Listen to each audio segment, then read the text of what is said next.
modern weapons against Nazism are the most effective the world has ever seen. The Thompson submachine gun for close range and a terrific rate of fire. The Bren gun, modern warfare's most efficient, withering and deadly Hun smasher.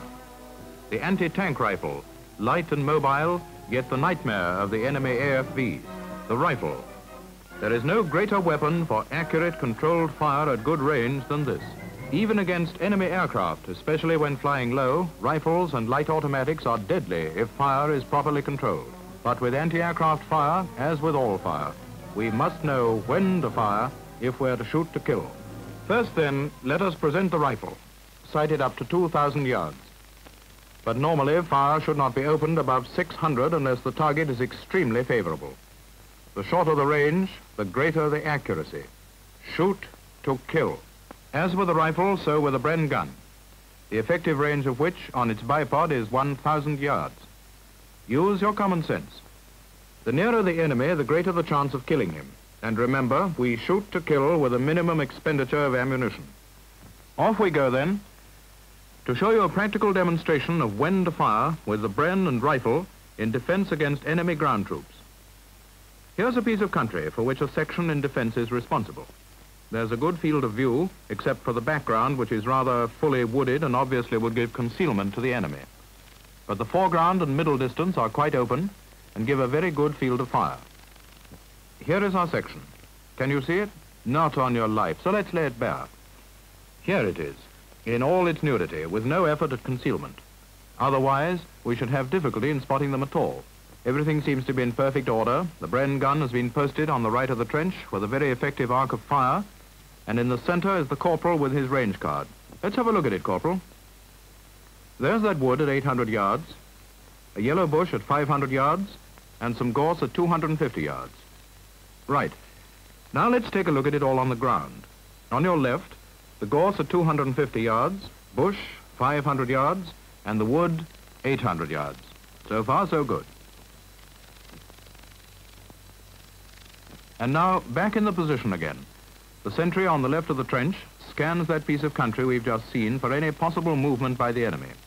He knows the ranges on that card, or he should do, and we shall soon see how he deals with the situation should one arise.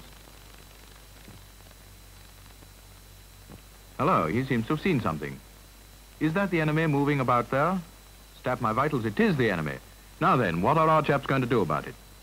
The range, remember, is 800 yards to that wood.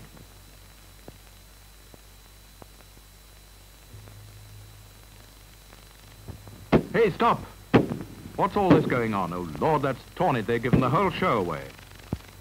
There goes the Boche running back to tell the patrol where our position is. That's precisely what they were sent out for. And now we're going to cop it for that folly, and cop it hard. The enemy observer has a quick look at the ground, spots our position in spite of its cover, and...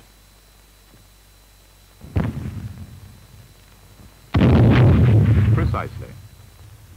That's what comes of not holding your fire until you're sure of a kill.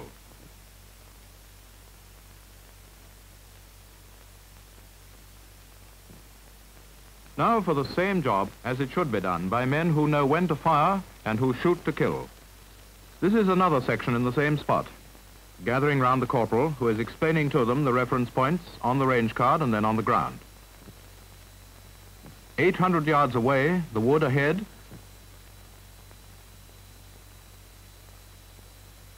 500 yards, the yellow bush, within effective rifle range and very prominent indeed. And to the left of our position, the gorse at 250 yards. The section is alive and watchful, and the sentry on the alert for any possible movement by the enemy. Here's something. Is it Jerry moving about out there? Yes, by Jove it is. Jerry, two of them! Stand to!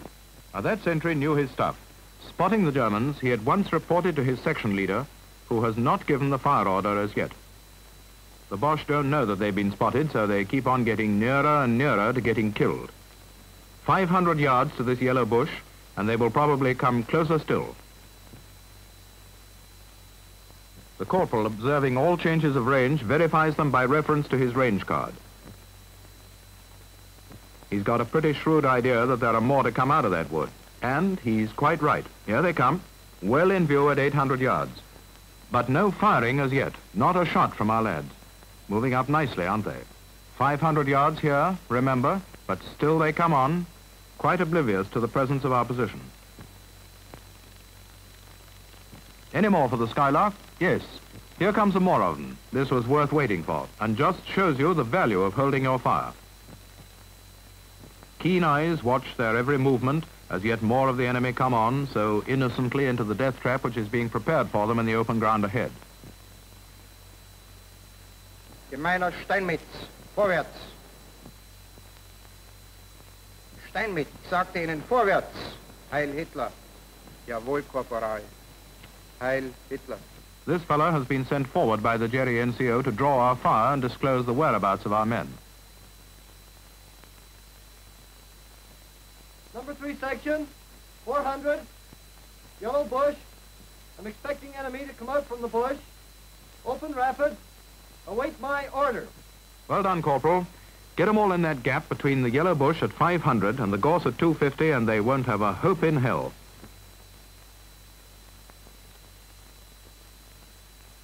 Let's have a put in corp. Wait for it. Wait for it.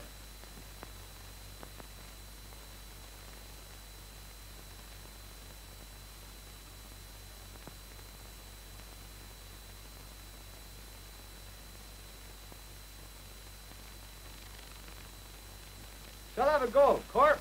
Wait for it. Wait for it.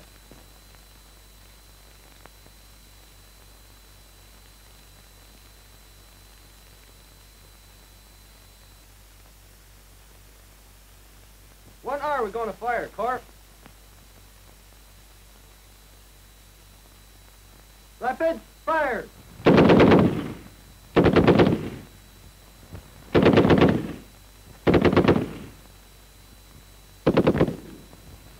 Stop. Riflemen only, 250, right end of gorse.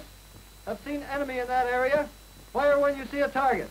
And there goes his snap-shooting fire order. Those bursts from his Bren guns scattered what was left of them, and now every man for his own target and in his own time.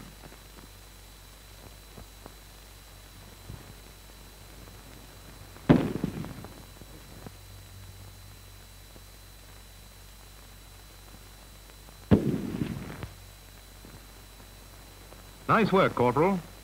You shot to kill.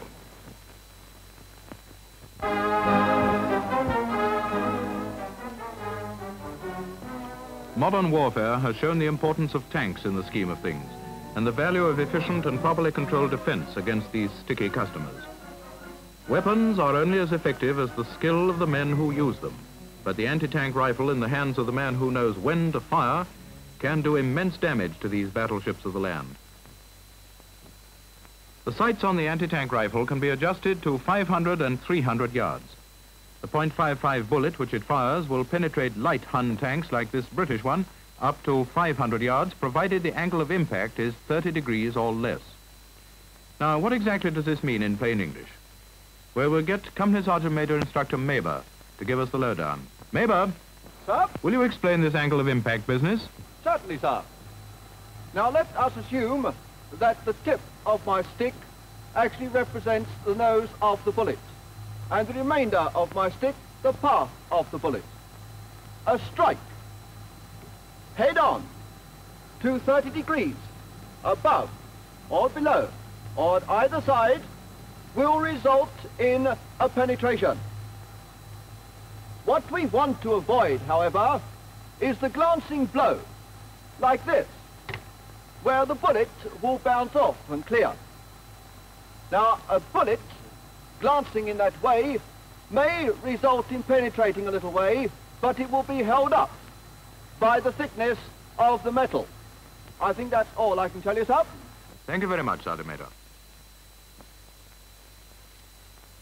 With the anti-tank rifle, as with all other weapons, we shoot to kill. And once again, common sense plays its part in deciding the moment when fire should be opened. Everybody in the platoon is trained to use the anti-tank rifle, and any section may be detailed to carry it. 2 men in each section should be earmarked for the job. Here then is the anti-tank rifleman with his observer protector controller. In sighting the anti-tank rifle, we must have a good field of fire, if possible of not less than 500 yards. Remember that the blast and flash of the rifle is a thing to be reckoned with. It would soon give the position away, so the muzzle must be well concealed. The anti-tank rifle position is so placed that if and when it fires, the range should be considerably under 300 yards. The OPC has taken up a position from which he can sight and inform his pal of any likely movement by enemy tanks.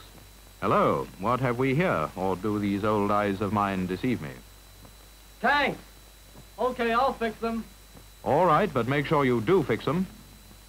Tanks are ugly enemies, so for heaven's sake, don't lose your head.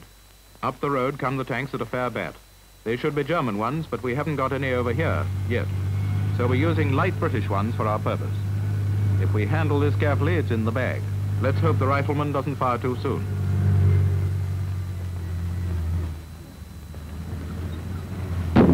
Hey, not yet, not yet. He did miles too soon. And the tanks take the hint and leg it away into the tall grass. All he's done is to give his position away while this silly twerp looks this way and that, trying to make out where the target's gone. And wondering what it's all about. A tank with a personal grievance is on its way towards him and out to get him. Crashing through the undergrowth, it carries out a flanking attack on the position, and Bob's your uncle.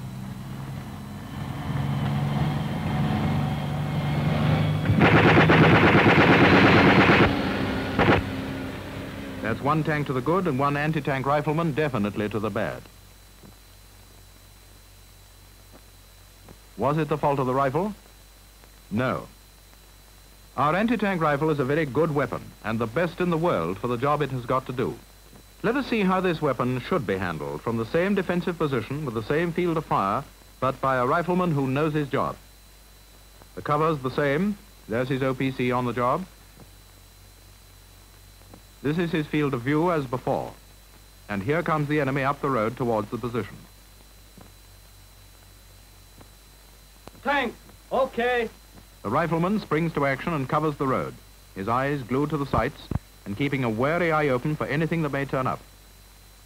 The OPC carefully watches the target until it is within the field of view of his rifleman. Here the rifleman picks it up, and with his sights aligned on the leading tank, he waits for his prey to enter the trap.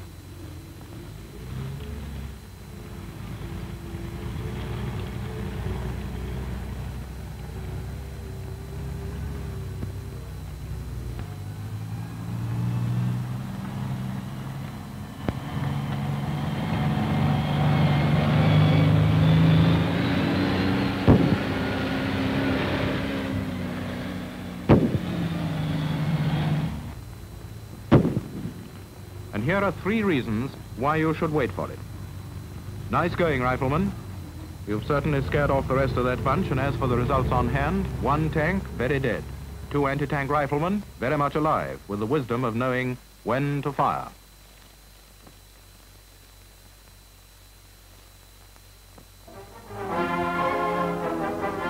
The Thompson submachine gun, Tommy gun to you and me, is a most deadly weapon when you know how to use it.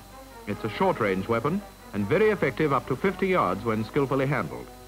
It can be fired from the waist by a sense of direction or from the shoulder using the sights. And with its terrific rate of fire, its effect on morale is very great indeed. But when to fire it, that's the point we all want to know. Here then is the situation. The corporal, who is the patrol leader, has spotted the enemy. He has seen something coming up the road directly to his front, and with good cover both to left and right. Signaling to his section to go to ground, he himself takes up a fire position. Oh, much too soon. The Germans dash for cover well out of effective range. Looks as if this frightful-looking blighter had a personal grievance to air with that corporal.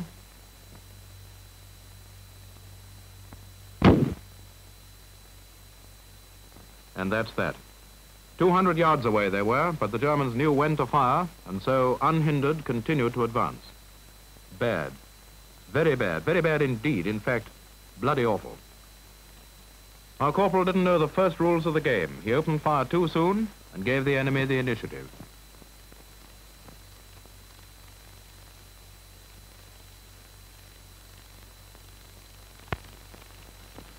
Now, here's the same situation, but with a slightly different slice of country. A friendly patrol is out, and from the undergrowth in the background emerges one of them, the left flank man, moving carefully from cover to cover and keeping a wary eye open for the enemy.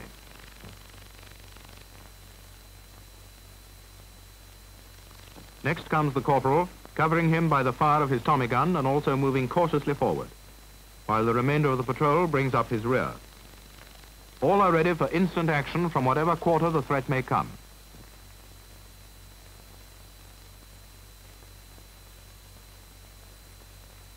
The left flank man moves forward to the cover of a bush when suddenly he freezes. Enemy scouts have been seen advancing up the road towards them. Boys! With a warning word, he drops into cover while the corporal leaps forward to gain the gorse bush to his front, from which he can follow every movement of the enemy. On come the scouts down the road, but the corporal's not going to be satisfied with such small change.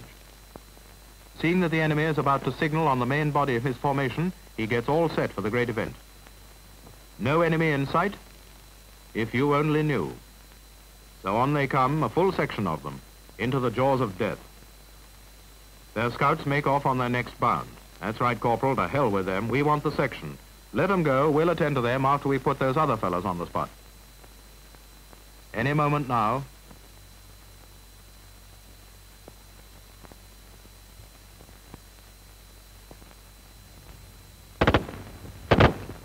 Oh, nice shooting. Now, single fire from the shoulder. 1, 2, 3, 4, and 5. Well done, Corporal. That's what we wanted. The signal to advance, and on we go. That fellow knew when to fire. He shot to kill, and then some.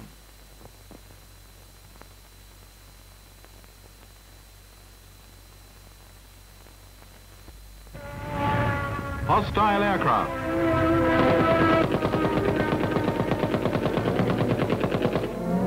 Aircraft, when within effective range, should be engaged by all available fire. Rifles and light automatics are the answer to the dive bomber and ground strapper, and very effective they are. Low-flying planes, by reason of their speed and unsteady flight, have much less chance of hitting you than you have of blasting them from the sky.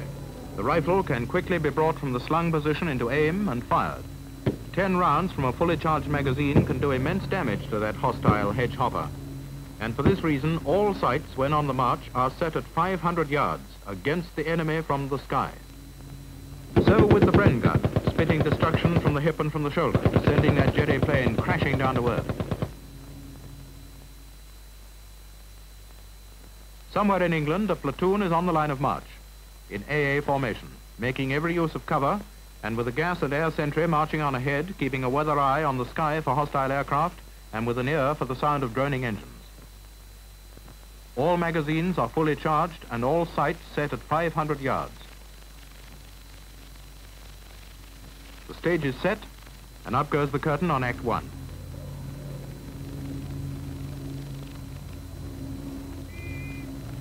Aircraft action! Aircraft action, and the platoon springs to it, deploying into cover on either side of the road. Aircraft front! Section leaders order aircraft front. So far, so good. Ready fire!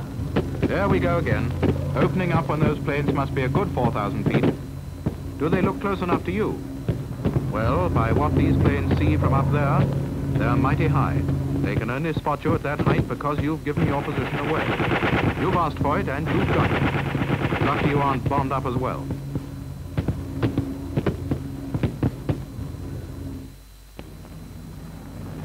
But while all this has been going on, a Jerry plane in another sector of the sky has come crashing down to earth.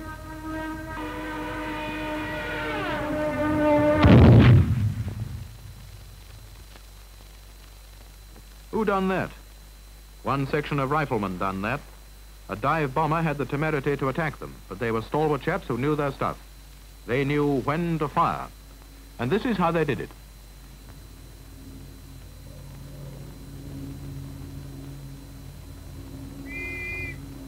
Aircraft action! There they go, under cover at the side of the road, but Jerry's suspicious and dives to attack. Aircraft, front. A warning order, aircraft front. Just that, and no more. And the plane, though as yet well out of range, comes diving at them at 400 miles an hour. It's pulling out. Left hand fires.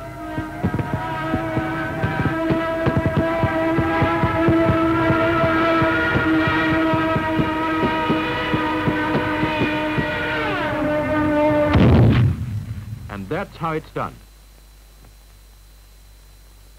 The sentry comes out of cover and gives the attack over, and so, having charged their magazines and confident and ready for any other Messerschmitt, Dornier, Junkers, or what have you, on they go once more.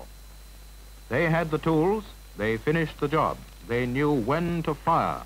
They shot to kill. The Bren gun, in its role of protective cover for transport columns under cover, is ideally suited for the job. But are the Bren gunners? Aircraft, action. So far, so good. Alive and ready for action. Aircraft, front.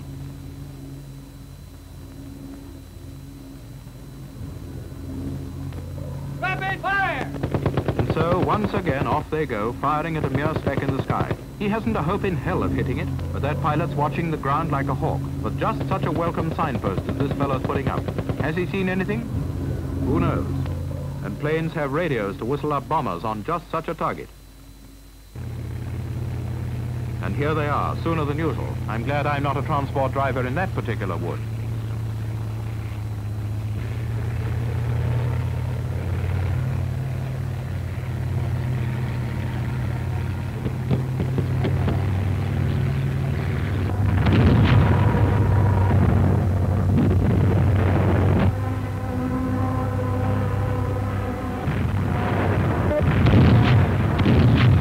Transport blitzed, lives lost, and all because that damn fool Bren gunner lost his head. And now let's do it right. The Bren gun crews are in position, ready and alert. Aircraft, action. The alarm is given. Aircraft, front. Over the top flies Jerry, searching, but he's seen nothing to indicate the presence of troops or transport.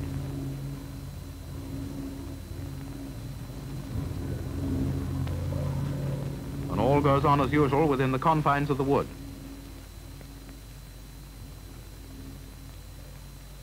Time marches on, then, suddenly out of the blue, where did those blighters come from? We didn't give them anything, did we? Or did we? Aircraft, action.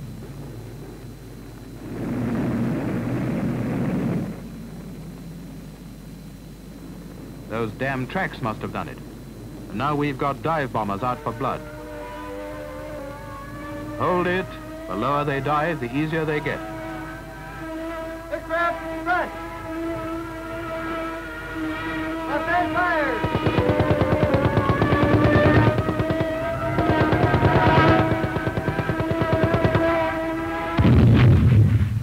Got him, Bren gunner. Good work. That was shooting for a kill. And so once more, life gets back to normal. And regimental transport remains in one piece, which I think you'll agree is thanks to the Bren gunners holding their fire. Here's a stretch of country over which a platoon is to attack an enemy locality. Now, so far we've dealt with the use of weapons in a defensive manner. But holding fire and knowing when to fire is just as important in the attack, and may make all the difference between success and disaster. Over to the diagram for a moment. There's the Hun position on the left. Opposite them, the British covering fire position, and above, the assault section's position. From the assault sections to the Huns, there's a series of gaps in the cover available. Not an easy job, this. But the covering fire section should be able to give invaluable help by keeping the enemy's heads down while the gaps are crossed. So let's take a look now at the ground and see what's involved. From the first cover, the assault sections have to advance across a gap to this bush. Then follows another gap, which affords a little cover, but not much, until finally cover is reached again. Then on, across a very wide open space to the enemy position. Our covering fire section is beautifully sited for the job, with an uninterrupted view over the sights to the Hun helmets and their hastily dug weapon pits.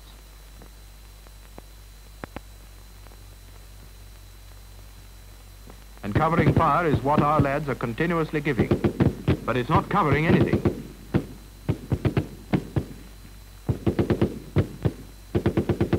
The assault sections, when under cover, are being supported by withering fire, which, if it lasts out over the next gap, will certainly pack up through sheer lack of ammo, long before the final assault. They're under cover now. Why waste ammunition in keeping Jerry's head down? He can't see anything. And now for the vital last leg of the attack. Where's that covering fire we've heard so much from? Just as we thought. No ammunition to see the real job through when we get to it. That last lap is entirely open, and without our bullets thumping into Jerry's parapet to keep him from noticing things, the assault hasn't much hope of survival. And all because they fired too soon. The assault party prepares for that last leg. Their officer comes forward to give the signal for covering fire to commence. Little do they know that they'll have to face what's in store without it. Firing has stopped altogether now, as the Boche, with heads on high and taking in the countryside at large, spot our lads bearing down on them. Money for jam.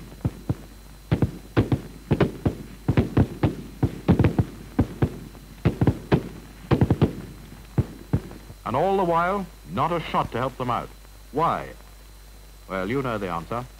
Fire was not controlled to do the job in hand. Don't let that happen to you, or one day you'll be doing the assaulting. See how the job is handled by men who know their onions.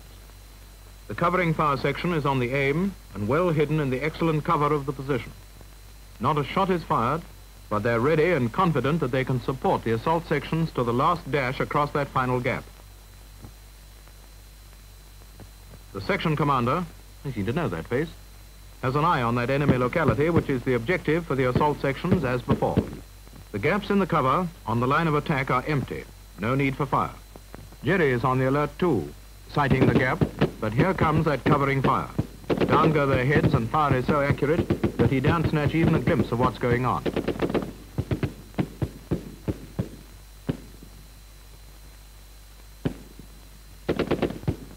Gap number 2. Off we go again. Down go their heads again, until the final cover is reached. And still nobody's told Jerry the facts of life. Nothing to be seen, eh? Just you wait. Here comes the signal to the covering fire party. The section commander sees it, and all unknown to the enemy, muscles are tensed and fingers tighten round triggers. It seems a long stretch, that last gap, but with good covering fire in support, we'll manage it all right. On your marks, get set. Rapid fire!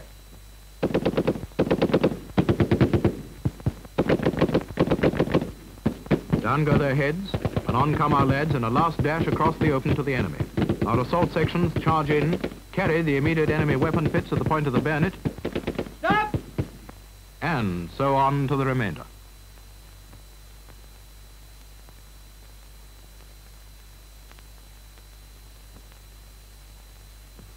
And once again, our old friend grins his sardonic grin. It is sardonic, isn't it, Corporal?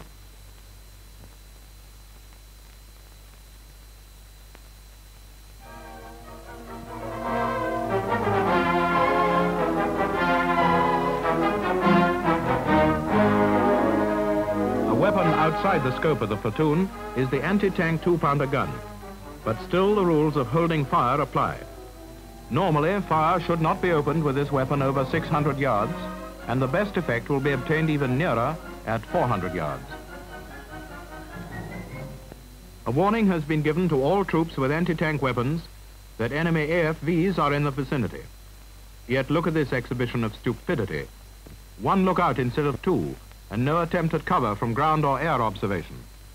You certainly make a good target standing out there like that, like a signpost for all the world to see. Something on your mind?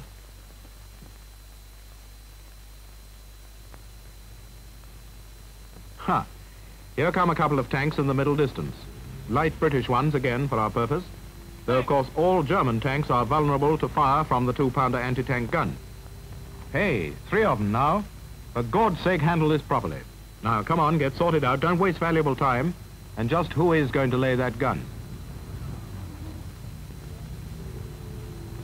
Oh, that's better. We're getting a little order out of chaos, but this doesn't look a very healthy sign, though. Those tanks are a mighty long way off. Kurt, quick left. On. 1200. Ready half. Fire. No, my hat, any effect on the tanks? None at all, except to hand them the information on a plate that our 2-pounder is in this particular spot. Down they go into the ravine. But where are they going to come out again? Get down, man. Get your crew down and keep your fingers crossed. You've got yourself into a nice hot spot, and a tank with a bone to pick is on to your little party.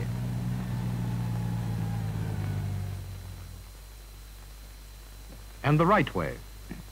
Can you see the anti-tank 2-pounder? It's here somewhere with its barrel pointing straight at you. This is concealment at its best, and will make a nice little surprise packet for the Boche. Hello, here's one of the lookouts on the job. And here's the gun, well under cover, very good indeed. Nearby, the crew are also well concealed and ready for action. He seems to have spotted something. What is it? Tanks? Yes, tanks coming down the valley, 1,200 yards away. Sergeant, tank. The crew springs into action, each man knowing his job and getting there quick. On. 400.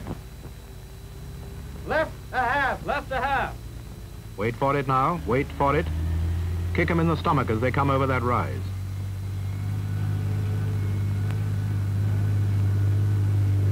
Fire. Good shot, sir. Fresh target. 400. 0, 0. Fire. And again, of grand shooting. Come on, kick him in the pants there. Fresh target. Low left. On. 400. Fire. Great shooting, Sergeant. There goes another one. What's your total now? 9, sir. 9, eh? What a gun crew. Shoots a treat, I reckon. Shoots a treat.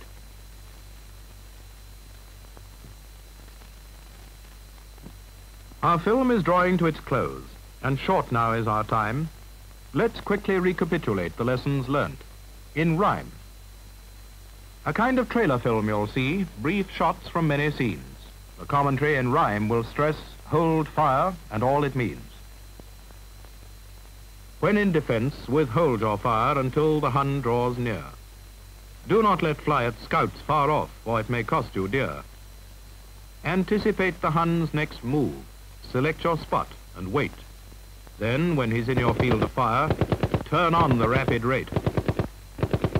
Now, in attack, the same idea of holding fire will pay.